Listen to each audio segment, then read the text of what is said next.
Assalamualaikum warahmatullahi wabarakatuh. Perkenalkan, nama saya Nurfian Almay Muharram, NIM 1803211000139, kelas PPW kelas A. Di sini saya akan menjelaskan tentang RPJMD, Rencana Pembangunan Jangka Menengah Daerah Kabupaten Pasuruan.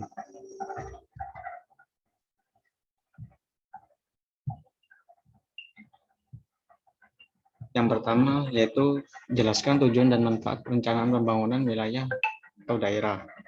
A. Tujuan dan manfaat. Memberikan arah dan petunjuk dalam penyelenggaraan pembangunan jangka menengah di Kabupaten Pasuruan periode tahun 2018-2023. Yang kedua, sebagai pedoman dalam penyusunan rencana strategis perangkat daerah dan rencana kerja pembangunan daerah atau RKPD Kabupaten Pasuruan. Yang ketiga, sebagai tolak ukur dalam melakukan evaluasi kinerja tahunan setiap perangkat daerah di lingkungan pemerintah Kabupaten Pasuruan antara tahun 2018 sampai 2023. Yang keempat, sebagai instrumen untuk menjamin terciptanya integrasi dan sinkronisasi pembangunan Kabupaten Pasuruan dengan Provinsi Jawa Timur dan nasional. Yang kedua yaitu jelaskan visi dan misi daerah Pasuruan. Yang pertama, visi. Kabupaten Pasuruan yang sejahtera dan maslahat. Yang kedua, Kabupaten Pasuruan yang agamis, berdaya saing, mandiri, dan sejahtera. Yang ketiga, terwujudnya daya saing untuk mencapai kemandirian dan kesejahteraan. Yang keempat, terwujudnya Kabupaten Pasuruan yang asri dan lestari. Dan untuk misinya yaitu yang pertama, meningkatkan kualitas dan produktivitas sektor-sektor produksi dan produk-produk unggulan Kabupaten Pasuruan melalui penguatan kelembagaan sosial dan peningkatan nilai tambah ekonomi desa berbasis masyarakat dengan cara mempermudah aspek legal dan pembiayaan dalam rangka percepatan pembangunan daerah menuju kesejahteraan masyarakat. Yang kedua, melaksanakan pembangunan berbasis keluarga dengan memanfaatkan modal sosial berbasis rekuisitas dan budaya guna mewujudkan kohesi sosial. Yang ketiga, meningkatkan kualitas infrastruktur daerah untuk penguatan konektivitas dan aksesibilitas masyarakat dalam rangka peningkatan daya saing daerah dengan memperhatikan pemanfaatan segenap potensi sumber daya alam secara bertanggung jawab dan berkelanjutan sebagai bentuk konservasi lingkungan di Kabupaten Pasuruan. Yang keempat, memperkuat dan memperluas reformasi birokrasi yang mendukung tata kelola pemerintahan dan pelayanan publik yang inovatif, bersih, efektif, akuntabel, dan demokratis yang berbasis pada teknologi informasi. Yang kelima, meningkatkan pelayanan dasar terutama pelayanan kesehatan, permukiman, dan pendidikan dengan mengintegrasikan pendidikan formal dan non-formal sebagai wujud afirmasi pendidikan karakter di Kabupaten Pasuruan. Soal yang ketiga yaitu isu strategis Kabupaten Pasuruan.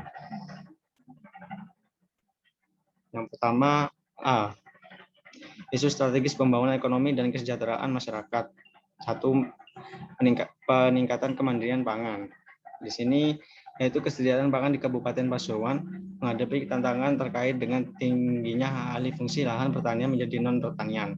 Oleh karena itu sangat mendesak untuk dilakukan penetapan lahan pertanian pangan berkelanjutan atau LP2P yang terintegrasi dalam revisi rencana tata ruang wilayah atau RT/RW.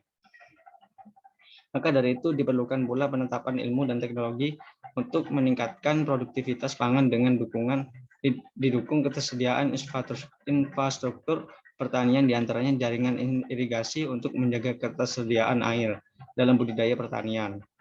Untuk menjaga ketahanan pangan, daerah sangat diperlukan cadangan pangan yang dikelola oleh kelompok tani atau gabungan kelompok tani berupa lumbung pangan masyarakat. Hal ini untuk mengantisipasi terjadinya kegagalan panen akibat anomali iklim dan kejadian bencana.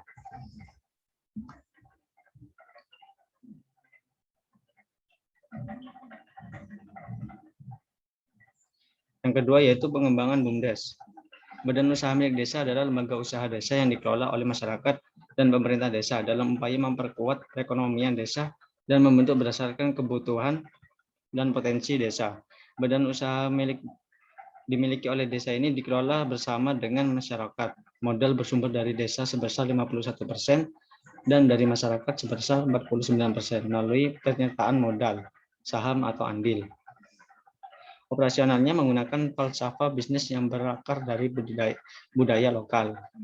Bidang usaha yang dijalankan berdasarkan pada potensi dan informasi pasar.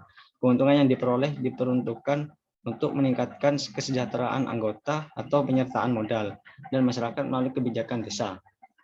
Pendirian dan pengelolaan badan usaha milik desa adalah perwujudan dari pengelolaan ekonomi produktif desa yang dilakukan secara kooperatif, partisipatif, emansipatif, transpirasi, akuntabel, dan sustainable. Oleh karena itu, perlu upaya serius untuk menjadikan pengelolaan badan usaha milik desa agar dapat berjalan secara mandiri, efektif, efisien, dan profesional. Yang ketiga, pengembangan ekonomi kreatif. Kabupaten Pasuruan memiliki potensi untuk pengembangan ekonomi kreatif khususnya di sektor kuliner, fashion, dan kriya karena mayoritas penduduk Kabupaten Pasuruan berada di usia produktif dan berkemungkinan menjadi kreatif kelas. Digitalisasi yang telah menjangkau sekitar 85% dari total penduduk Kabupaten Pasuruan memungkinkan untuk meningkatkan jumlah kelas menengah serta daya beli konsumen. Ekonomi kreatif meliputi sektor aplikasi dan game developer, arsitektur, desain interior, desain komunikasi, visual, desain produk, fashion, film, animasi, dan video fotografi, kriya, kuliner, musik, penerbitan, periklanan, seni pertunjukan, seni rupa, dan televisi, dan radio, serta kolaborasi antara sektor yang berpotensi dikembangkan. Selanjutnya B, isu peningkatan kohesi sosial masyarakat. Yang pertama, peningkatan ketentraman dan ketertiban umum. Isu ketentraman dan ketertiban umum dapat terjadi di masyarakat. Potensi yang dapat terjadi yaitu masih adanya konflik dengan isu SARA yang terjadi di lingkungan rukun tetangga dan rukun warga. Potensi konflik perbatasan antara masyarakat Kota Pasuruan dan Kabupaten Pasuruan yang telah berlangsung lama. Selain itu juga masih ada kelompok-kelompok oportunis yang mengancam keamanan lingkungan di masyarakat. Yang kedua yaitu penanggulangan bencana. Kabupaten Pasuruan termasuk wilayah yang rentan terhadap bencana alam yaitu banjir, tanah longsor, kebakaran hutan dan lahan kering, erupsi gunung berapi dan angin puting beliung. Salah satu bencana alam yang sering terjadi dan berdampak cukup signifikan terhadap aktivitas ekonomi maupun sosial masyarakat adalah bencana banjir, di mana dengan perubahan iklim global dan dinamika pembangunan maka banjir di Kabupaten Pasuruan semakin meningkat. Penanggulangan bencana khususnya banjir dilakukan melalui penguatan kapasitas masyarakat atau pembentukan desa tangguh bencana dan penanganan sungai melalui normalisasi, penataan badan maupun bantaran sungai serta perbaikan tanggul-tanggul sungai. Untuk mengurangi banjir kali kedung larangan, salah satu hal yang harus dilakukan adalah penataan bangil tak atau kali mati atau kali berati, yaitu isu pembangunan infrastruktur. Yang pertama, meningkatkan aksesibilitas dan konektivitas wilayah.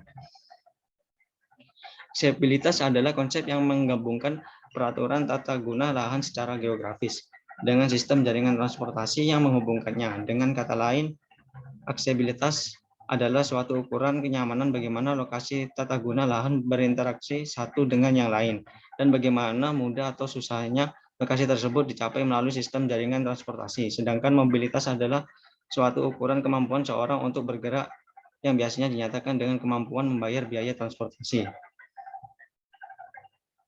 Salah satu poin smart governance-nya adalah penyediaan transportasi massal yang handal dan terjangkau yang dapat melayani semua lapisan masyarakat. Dampak positif jika pemerintah dapat menyediakan transportasi yang handal adalah mengurangi kepadatan lalu lintas, mengurangi tingkat pencemaran udara, mengurangi tingkat konsumsi bahan bakar minyak, mengurangi biaya pemeliharaan jalan dan kelengkapannya, efisiensi personil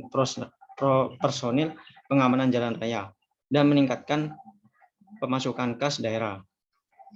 Hal ini pastinya harus memenuhi syarat seperti angkutan umum yang nyaman dengan kapasitas yang besar, alternatif jenis angkutan, ongkos terjangkau, jumlah angkutan lebih besar dari jumlah penumpang, melayani keseluruhan wilayah, dan yang paling sangat penting adalah terintegrasi dengan modal. Yang kedua, pembangunan berwawasan lingkungan. Pembangunan berwawasan lingkungan ini adalah pembangunan yang mengoptimalkan manfaat sumber daya alam dan sumber daya manusia dengan cara menserasikan aktivitas manusia dengan kemampuan alam untuk menopangnya. Kebijakan yang dapat dilakukan oleh pemerintah adalah melakukan pembangunan atau upaya pendaya gunaan sumber daya alam dengan tetap mempertahankan aspek-aspek pemeliharaan dan pelestarian lingkungan. Konsep strategis pembangunan berkelanjutan dapat diterapkan di negara berkembang seperti Indonesia seperti berikut. Yang pertama, penerapan perencanaan tata ruang yang tepat, yaitu pengembangan sumber daya alam harus memperhitungkan daya dukung dan daya tampung. Yang kedua, penempatan berbagai macam aktivitas yang mendayagunakan sumber daya alam harus memperhatikan kapasitasnya dalam mengabsorpsi perubahan yang diakibatkan oleh aktivitas tersebut. Yang ketiga, sumber daya alam di suatu wilayah atau region hendaknya dialokasikan dalam beberapa zona, diantaranya hutan lindung, wilayah industri, daerah aliran sungai, dan sebagainya. Yang keempat, penerapan dokumen lingkungan pada pelaksanaan kegiatan, sehingga setiap kegiatan tidak hanya layak secara ekonomis dan teknologis, tapi juga layak secara lingkungan.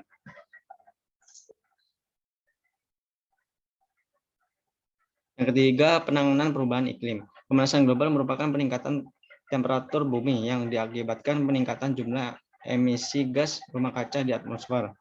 Pemanasan global akan diikuti dengan perubahan iklim seperti meningkatnya curah hujan dan beberapa belahan dunia sehingga menimbulkan banjir dan erosi. Jika kita tidak melakukan tindakan apapun, maka pada tahun 2100 temperatur atmosfer akan meningkat 1,5 sampai 4,5 derajat Celcius dan akan menimbulkan dampak antara lain yang pertama, musnahnya berbagai jenis keanekaragaman hayati, yang kedua meningkatnya frekuensi dan intensitas hujan badai, angin topan, dan banjir. Yang ketiga, meningkatnya daerah rawan kekeringan. Yang keempat, kenaikan permukaan laut hingga menyebabkan banjir yang luas. Yang kelima, meningkatnya frekuensi kebakaran hutan. Dan yang keenam, menyebarkan penyakit-penyakit tropis seperti malaria ke daerah-daerah baru karena bertambahnya populasi serangga atau nyamuk.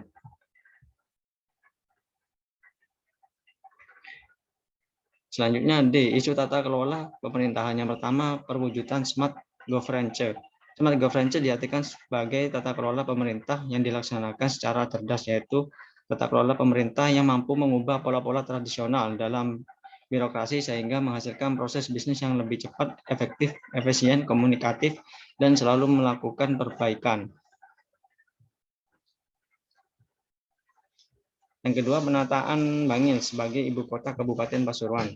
Berdasarkan peraturan pemerintah nomor 27 tahun 2016 tentang pemindahan ibu kota Kabupaten Pasuruan di wilayah Kota Pasuruan ke wilayah Kecamatan Bangil Kabupaten Pasuruan, Provinsi Jawa Timur, maka ada beberapa konsekuensi yang harus ditindaklanjuti oleh pemerintah Kabupaten Pasuruan, antara lain pemindahan pusat penyelenggaraan pemerintah daerah Kabupaten Pasuruan, Kecamatan Bangil, yang harus ditunjang dengan penyediaan sarana prasarana pendukung. Penyediaan tersebut antara lain meliputi bangunan kantor, pemerintahan, infrastruktur jalan, manajemen lalu lintas, penataan perkotaan Bangil, dan lain-lain. Lainnya, isu strategis kualitas sumber daya manusia. Yang pertama, peningkatan kualitas pendidikan. Perwujudan pelayanan dasar kepada masyarakat Kabupaten Pasuruan ditandai dengan kemampuan masyarakat dalam mengakses kebutuhan dasar seperti pelayanan pendidikan yang selama ini masih belum optimal yang dilakukan oleh Kabupaten Pasuruan, terutama masalah sumber daya manusia dan pemerataannya. Hal ini menjadi masalah sumber daya manusia. Hal ini menjadi permasalahan tersendiri yang harus dipecahkan oleh pemerintah Kabupaten Pasuruan. Kondisi tersebut memberikan dampak yang kurang baik bagi pemerintah Kabupaten Pasuruan, sehingga menjadi tantangan tersendiri dalam mewujudkan kualitas pelayanan bidang pendidikan. Yang kedua, integrasi pendidikan formal dan non-formal. Sebagai makhluk sosial, pengetahuan menjadi sebuah kekuatan tersendiri dalam menunjukkan eksistensi diri di masyarakat serta budidayanya. Pengetahuan bisa didapat sejak dini melalui pendidikan, mulai dari pendidikan formal dan non-formal. Bahkan informasi pendidikan formal meliputi pendidikan dasar, pendidikan menengah, dan pendidikan tinggi. Sedangkan yang menjadi wewenang pemerintah kabupaten adalah SD, MI, SMP, MTS. Pendidikan non-formal meliputi PAUD atau TK. Pendidikan informal meliputi pendidikan yang ada di keluarga dan lingkungan.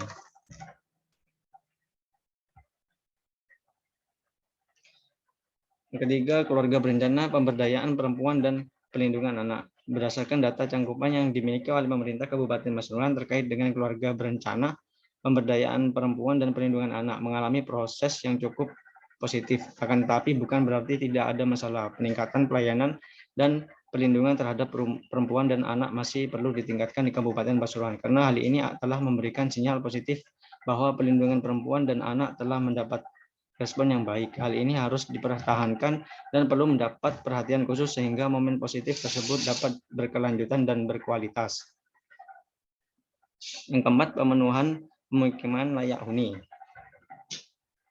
Yang kelima, peningkatan kualitas layanan kesehatan. Keenam, peningkatan kesehatan lingkungan. Dan yang ketujuh, peningkatan PHBS atau perilaku hidup bersih dan sehat. Pola perilaku masyarakat di Kabupaten Pasuruan belum mampu untuk menerapkan pola hidup bersih dan sehat. Perilaku masyarakat seperti ini dikarenakan kurangnya kesadaran terhadap lingkungan yang bersih serta sehat. Perilaku masyarakat ini ditunjukkan dari cara membuang sampah dan limbah yang masih di sembarang tempat, sehingga perlu ada upaya perubahan perilaku dari masyarakat itu sendiri.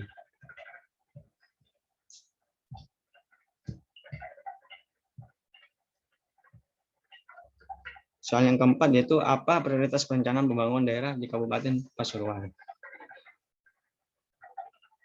Rencana pembangunan daerah Kabupaten Pasuruan yaitu destinasi pariwisata. Sektor pariwisata saat ini menjadi salah satu sektor unggulan bagi pemerintah Republik Indonesia dalam mendapatkan devisa negara.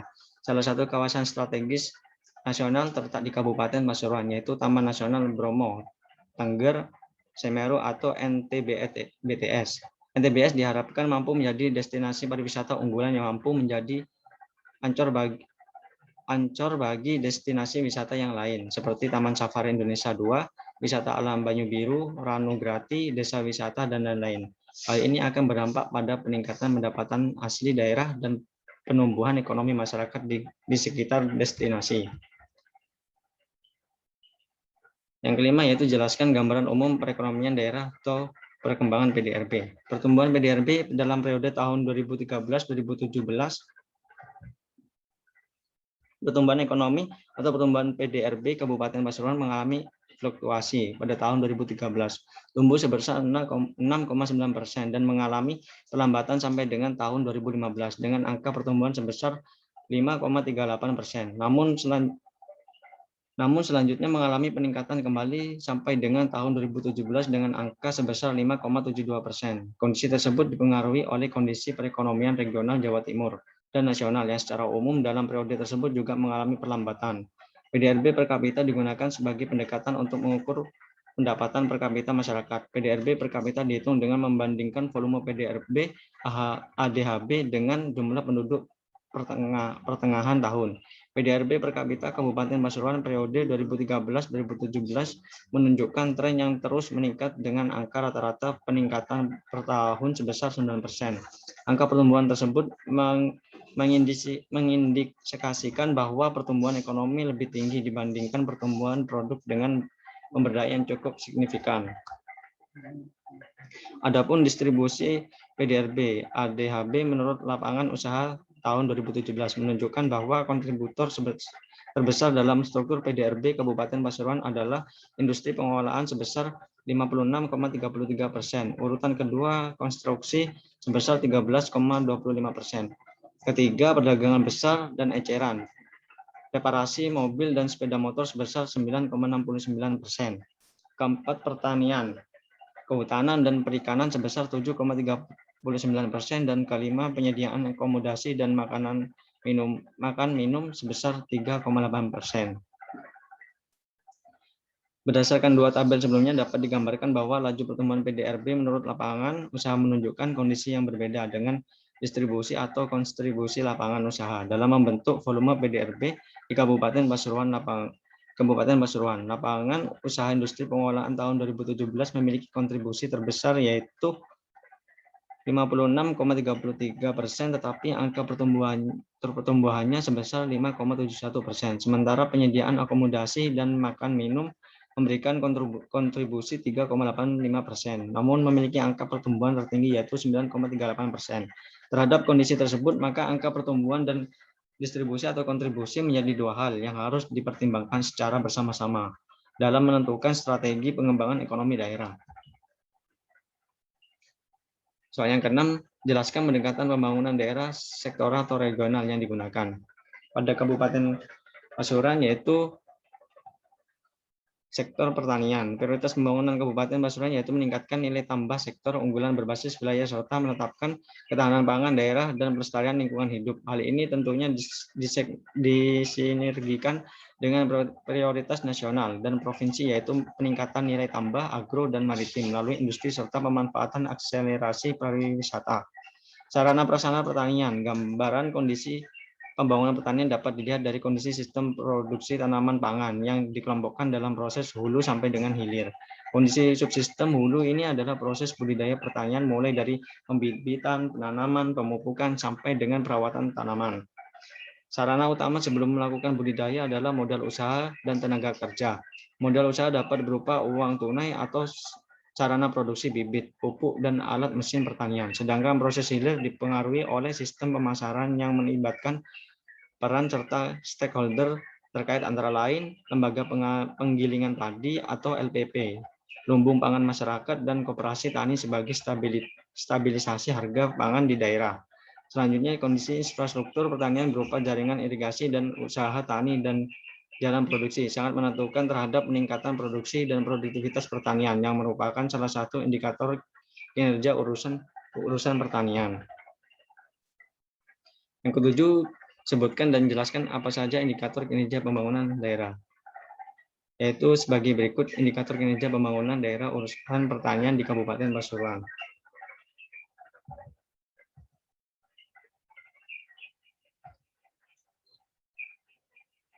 Mungkin cukup dari penjelasan dari saya, kurang lebihnya mohon maaf. Wassalamualaikum warahmatullahi wabarakatuh.